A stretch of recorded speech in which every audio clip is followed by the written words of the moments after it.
Hey guys, how's it going? How to change video quality on Netflix. So first of all, just go ahead and open up your browser, and here's the tutorial on how to change the video quality. So basically what you're gonna do, you're gonna open the Netflix app. In the lower right, tap My Netflix.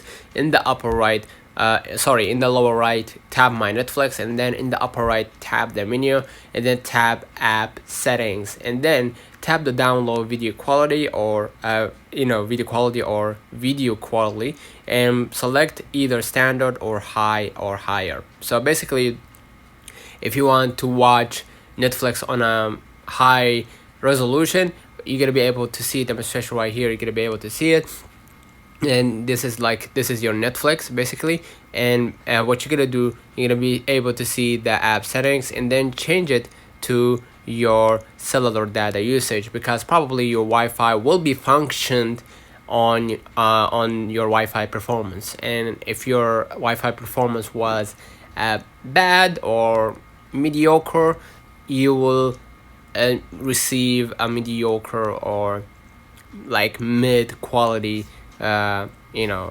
video watching or series or movie watch. But if you are watching in your cellular data, you'll probably have a better chance watching it in a high quality. Let me know in the comments if this video helped you. Don't forget to like and subscribe. Thank you for watching.